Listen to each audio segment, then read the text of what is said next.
Olá, meu nome é Samuel e hoje eu vou fazer a apresentação do teste de software do sistema Muscle Market.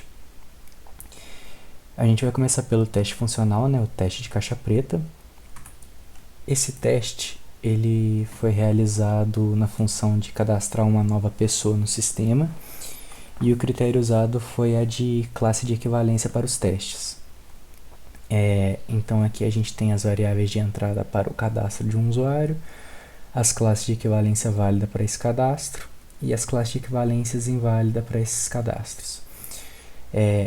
Para a variável nome, o nome ele deve iniciar com uma letra para ser da classe de equivalência válida e ele deve iniciar com qualquer outro símbolo que não seja uma letra para que ele caia na classe de equivalência inválida. O CPF, para ele ser da classe de equivalência válida, precisa ter 11 dígitos. E para ele fazer parte da classe de equivalência inválida, o CPF deve ser menor ou maior que 11 dígitos. A classe de equivalência válida do e-mail é o e-mail ser válido. Então ele tem ali o sufixo @gmail.com, ele tem um prefixo, nome, tipo samuel@gmail.com, e ter essa terminação de um e-mail propriamente válido. Já a classe de equivalência dele seria não possuir as características de um e-mail, Então não ter esse sufixo @gmail, não ter nenhum prefixo antes do arroba, não ser @gmail.com, por exemplo, ser um @gmail.222, aí ele cairia nessa classe de equivalência inválida. A data de nascimento, a classe de equivalência dela é a data vindo no formato válido, Então dia, mês e anos válidos. E a classe de equivalência inválida seria uma data inválida, por exemplo, um mês com 13 com valor 13, ou um dia 32. O sexo, a classe de equivalência válida ele está em uma das opções pré-cadastradas do sistema. E a classe de equivalência inválida dele seria ele não estar nessa faixa válida pré-existente. O DDD, a classe de equivalência é ele ter 2 dígitos, e a classe de equivalência inválida dele é ele ser menor que 2 dígitos ou maior que 2 dígitos. A classe de equivalência válida do telefone ele possuir 9 dígitos, e a classe de equivalência inválida do telefone ele ter menos ou mais que 9 dígitos. E aqui para endereço, cidade, bairro, que são as informações ali da localidade da pessoa, Ele deve iniciar com uma letra para fazer parte da classe de equivalência válida, e a classe de equivalência válida ele não iniciar com uma letra. O login ele também deve iniciar com uma letra, e a classe de equivalência inválida dele é não iniciar com uma letra. Já a senha, ela deve conter no mínimo 5 caracteres para fazer parte da classe de equivalência válida, e para ela cair na classe de equivalência inválida, ela deve conter menos que 3 dígitos ou mais que 12 dígitos. Foi realizada então a análise do valor limite, onde é complementado os resultados do particionamento por classe de equivalência. Então aqui a gente tem algumas entradas e seus possíveis resultados. Então a gente tem aqui um nome em branco, um nome válido começando com letra, um nome inválido branco, outro nome válido e um nome inválido que começa com um símbolo que não seja uma letra, Então aqui no caso começando com números. O CPF a gente tem um valor nulo aqui, um CPF válido com 11 dígitos, um CPF inválido com mais do que 11 dígitos e um CPF inválido com menos que 11 dígitos. Para o e-mail a gente tem um e-mail nulo, um e-mail com prefixo e sufixo válido, um e-mail com um sufixo inválido e um e-mail com um prefixo inválido. Para a data de nascimento a gente tem um valor nulo, uma data de nascimento válida, uma data de nascimento inválida, dia, mês inválido. Para o campo sexo, a gente tem um valor nulo, a gente tem os valores válidos, a gente tem os valores inválidos, feminino, e a gente tem outro valor inválido que não está ali nos valores pré-definidos para essa coluna, para esse campo. Para o DDD, a gente tem o valor nulo, a gente tem os valores corretos, que são 2 dígitos, e a gente tem os valores inválidos, que são mais que 3 dígitos, mais do que 2 dígitos e menos do que 2 dígitos. Para o telefone, a gente tem o campo nulo, a gente tem ele com 9 dígitos, com mais de 9 dígitos, e aqui com 9 dígitos.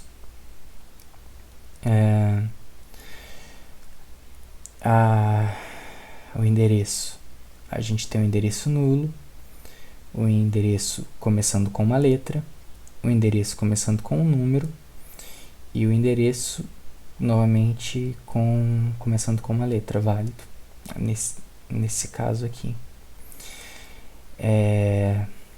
A gente tem a cidade nula,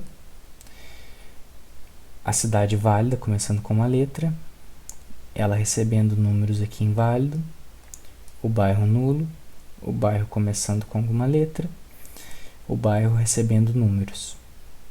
O login, a gente tem um login nulo, a gente tem um login válido começando com uma letra, a gente tem um login inválido começando com um número. A senha, a gente tem uma senha inválida, porque está nulo. A gente tem uma senha válida, porque porque ela tem mais que 3 caracteres e menos que 12 caracteres. A gente tem uma senha inválida por ter menor ou igual a 3 caracteres. E uma senha inválida maior ou igual a 12 caracteres.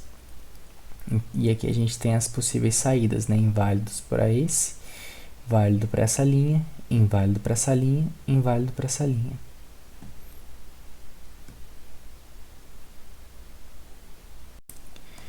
Agora eu vou falar sobre a apresentação dos testes funcionais automatizados. Para que fosse possível a realização dos testes, foi utilizado o framework PHP e Unity. E para a gente conseguir realizar os testes da melhor maneira possível, a gente pegou as classes necessárias para fazer o teste das funções e colocou elas aqui nessa pasta que a gente chamou de teste. No caso, a gente tem aqui a nossa classe ControllerMock como exemplo. Ela basicamente é a nossa mesma classe do código aqui, PessoaDAO, né? Só que alterada para que a gente conseguisse realizar os testes com sucesso. Então, a gente tem aqui a classe PessoaDAO. Foi realizada pequenas modificações, como a remoção da autenticação da seção do banco de dados do servidor para que os testes pudessem ser feitos aqui no terminal, sem estar conectado direto ao banco de dados. E aqui a gente tem a nossa classe de teste, né? A New User Controller Test. A gente possui nomes sugestivos das funções, sobre o que cada função vai realizar. E os dados aqui são os dados que foram utilizados na tabela mostrada no slide anterior. Então, para essa função aqui de teste, insere o user válido. A gente recebe os dados aqui do nosso usuário, né? E a gente espera que esse teste vai receber um resultado true com a mensagem de usuário cadastrado no sistema. Então, com a ajuda da função de verificação assert equals canonicalizing do PHP Unity, ele vai entrar no nosso user controller mock lá, na função cadastrar pessoa, e essa função vai nos retornar um resultado. Esse resultado ele vai ser comparado com o resultado que a gente tem aqui, que é o resultado esperado, e se caso tiver sucesso, se os resultados baterem, ele vai retornar para a gente que o teste teve sucesso. Caso contrário, dê divergência aqui nos valores retornados, a gente vai ter uma falha no teste. Então, aqui no nosso user controller mock a gente pode ver um pouco da função inserir, né, da cadastrar pessoa. ela, ela vai receber a pessoa aqui, ela vai verificar se o valor recebido, se os campos são nulos, e depois, com base nesses valores, ela vai ver se o usuário vai ser ou não cadastrado, buscando as outras funções aqui do nosso código, que faz algumas verificações, como a função de registro válido, que vai verificar se a pessoa passada aqui por parâmetro contempla ou não os requisitos para ser cadastrado no nosso sistema. A gente tem também a segunda função aqui de teste, né, que é testar, inserir um usuário com nome vazio. E ele espera, né, que o resultado seja false e receba a mensagem de campo nome deve ser preenchido, né, porque ele não foi enviado aqui no caso. O terceiro teste é um teste de CPF inválido, né, um CPF com menos de 11 dígitos. Ele vai esperar um resultado falso com a mensagem de campo CPF preenchido de maneira inválida. Então, ele vai comparar depois na função se o que ele recebeu de retorno da função foi o que era o resultado esperado aqui. E o nosso quarto teste aqui, ele vai verificar se caso der algum problema na nossa view ou o banco de dados aceite por algum motivo o cadastro de nulo, ele vai verificar se não está recebendo nada por nenhum parâmetro ali nulo, né? Então ele vai fazer essa verificação, e se caso por algum motivo esse cliente não enviou dado nenhum durante seu cadastro ali, né, ele vai retornar um false dizendo que os dados não foram enviados, né, para a realização do cadastro, né. Se a gente testar aqui, a gente vai ver que os testes deram sucesso, né. E se a gente alterar algum valor aqui, por exemplo, se a gente colocar esse campo aqui como esperado como true, ele vai nos dar uma falha aqui, porque o campo estava esperando um valor false, mas ele recebeu um valor true, que seria o campo nome deve ser preenchido ali, né? Se a gente voltar esse cara aqui agora para false e executar novamente o teste, a gente vê que o teste foi realizado com sucesso. A gente também tem um teste aqui para exclusão de usuário. Para o teste de exclusão de usuário, a gente vai fazer os seguintes: testar a deleção de um usuário existente, testar a deleção de um usuário não existente e testar a deleção de um usuário que não foi enviado nenhum valor como retorno, foi enviado um nulo ali. Então, para o usuário existente, o nosso esperado deve receber um valor true com a mensagem de usuário deletado com sucesso. E aí, ao ser comparado com a função asserticals canonicalizing, ele vai verificar na função de excluir pessoa se o retorno vai ser true também com a mensagem de usuário deletado com sucesso. Aqui, para o teste de usuário não existente, a gente vai tentar fazer a deleção com CPF que não existe. E aí ele tem como valor esperado um false, né? Porque esse usuário não existe. E ele vai fazer a comparação ali depois no equals canonicalizing. E aqui a gente vai enviar um CPF nulo. E onde vai resultar também um teste um teste com um retorno espera-se falso, porque o CPF do cliente não foi enviado. Se a gente olhar na nossa classe controller mock, a gente pode ver a função de excluir pessoa, que ela vai receber aqueles valores por parâmetro e vai fazer os seguintes testes e nos retornar depois a resposta aqui, se foi ou não realizada a exclusão do cliente. Então a gente vai vir aqui agora e vai realizar esse teste. Como a gente pode ver, os 3 testes foram realizados com sucesso. E se, por exemplo, a gente alternar alguma alguma mensagem aqui ou algum parâmetro, né? True ou false. Eu vou fazer o teste aqui com a mensagem. Se a gente falar que a gente está esperando a seguinte mensagem: usuário deletado com sucesso num CPF que não existe, a gente vai ter um erro, porque ele esperava erro ao deletar cliente, né? Mas ele acabou recebendo, ele esperava usuário deletado com sucesso, mas ele acabou recebendo da função o erro ao deletar cliente. Se a gente voltar aqui para o que era antes, a gente vê que o teste realizou com sucesso. E se a gente alterar aqui para true também para fazer um teste com o valor esperado true ou false, a gente vê também que vai dar erro, porque ele espera um false para esse caso. Também foi feito um teste com a seção controller, né? Então a gente tem aqui System Controller Test, System Controller Mock. Porque a gente precisa garantir também que o nosso sistema sabe identificar o perfil do usuário que está logando para a gente não ter problema com segurança. Então a gente fez uns testes aqui com alguns perfis. São os testes de validar a sessão tipo usuário correto, então um usuário que existe no nosso sistema. Tem o teste de validar a sessão tipo usuário sem perfil, que seria receber um usuário nulo ali, né? Não passar nenhum usuário.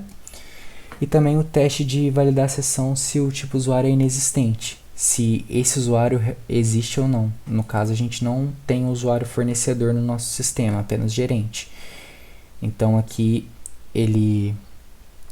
a gente trata esses resultados esperados como 0 para tipo usuário correto, 1 para usuário sem perfil e 2 para resultado esperado. Se a gente olhar aqui na seção Controller Mock, a gente vai ver como que esse resultado é retornado aqui para a nossa classe de Controller Test. Se a gente tiver um resultado verifique igual a 0, significa que não houve erro nenhum. Se caso a gente receber o verifique igual a 1, significa que o erro é de perfil não recebido. E se caso a gente receber um verifique igual a 2, significa que é de um perfil inexistente. Eu vou mostrar os testes aqui agora.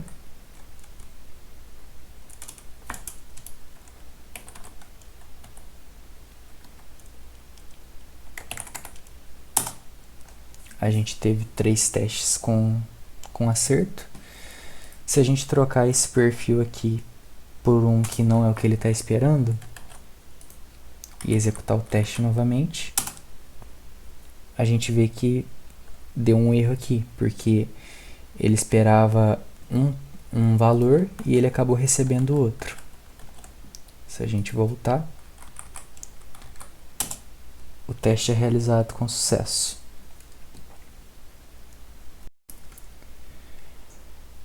Agora eu vou falar sobre o teste estrutural caixa branca. Para esse teste, é necessário seguir 4 passos. Passo 1, desenhar o grafo de fluxo correspondente. Passo 2, determinar a complexidade ciclomática. Passo 3, determinar o conjunto base de caminhos independentes. E passo 4, preparar os casos de teste. Então agora eu vou mostrar as 4 etapas em 3 funções do código nosso aqui. Para a função cadastrar. Passo 1, a gente tem um gráfico aqui, né, de fluxo da função. Esse gráfico ele possui 3 regiões, aqui, aqui e aqui. 9 arestas, 1, 2, 3, 4, 5, 6, 7, 8, 9. 8 nós, 1, 2, 3, 4, 5, 6, 7, 8. E 2 nós predicados, que é o nó 2 e o nó 4. Então, com isso, a gente consegue ir para o passo 2, que a gente diz que a complexidade ciclomática é 3. O passo 3, a gente tem os caminhos independentes, que pode ser 1, 2, 3, 4, 5, 8. 1, 2, 3, 4, 6, 8. 1, 2, 7 e 8. E o nosso passo 4, a gente tem aqui os casos de teste. Para o caminho 1, diz registros válidos, pessoa precisa ser true. E a resposta precisa ser true. Para o caminho 2, 1, 2, 3, 4, 6 e 8, diz registros válidos, pessoa precisa ser true. Porém, resposta precisa ser false. E para o nosso caminho 3, 1, 2, 7 e 8, diz registros válidos, pessoa precisa ser falso.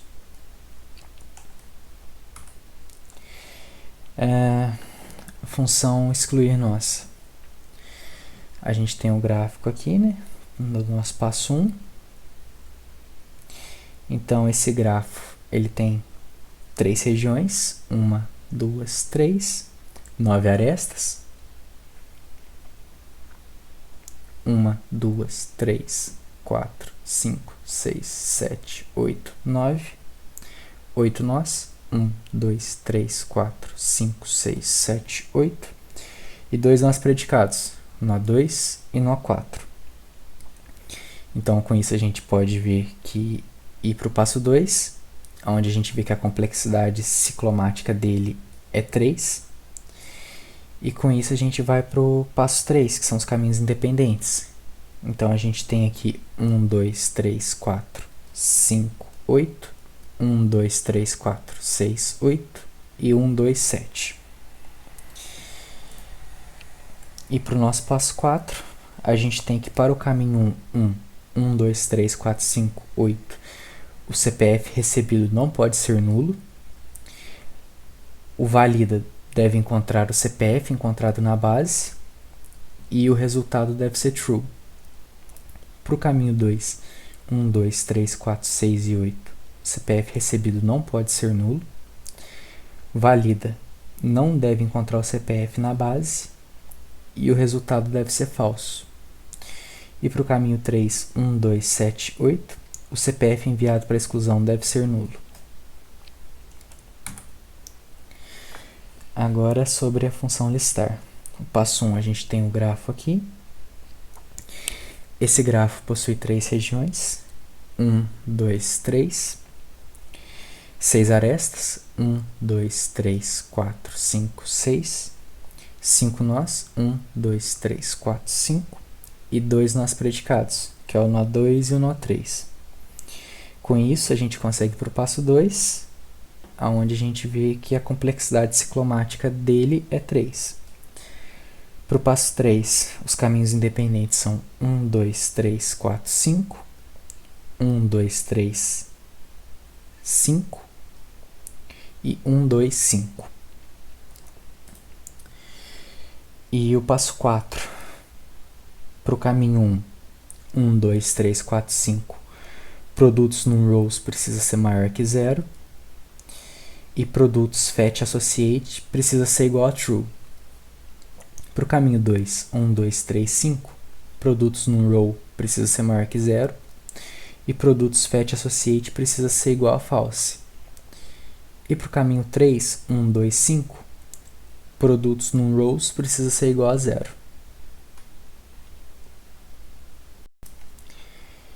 Eu vou falar sobre os testes de mutação agora.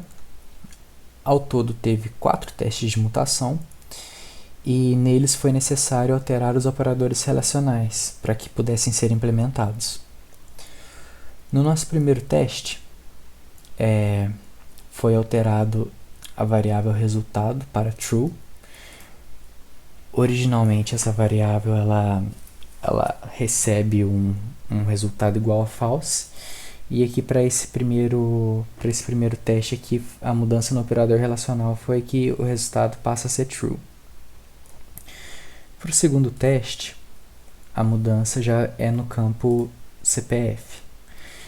Originalmente, o nosso campo CPF ele deve ser diferente de 11. Já para o teste de mutação, a gente fez a alteração do operador relacional aqui, que ele deve ser igual a 11. O terceiro teste, ele também faz a verificação do campo CPF, só que dessa vez ele vai verificar se ele é maior que 11. E aqui novamente, no nosso controller mock, originalmente CPF é diferente de 11. E o quarto teste é verificar se o CPF é menor que 11. No nosso controller mock aqui, CPF é diferente de 11. Se a gente pegar os testes de mutação, vou executar aqui primeiro com eles comentados. Opa, peraí que eu executei outra classe. O teste é na new user controller teste.php. A gente vê que originalmente a gente tem 4 testes aqui, né, que eram referentes aos testes anteriores.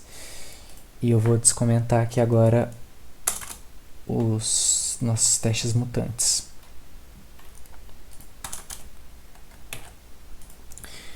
Se executar agora, a gente verifica que teve 4 falhas de um total de 8.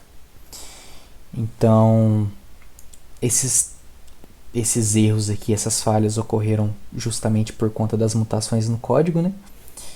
E como os testes ali foram bem executados, a gente não teve problema de mutação no código. Então, a execução ali foi um sucesso, desconsiderando as mutações.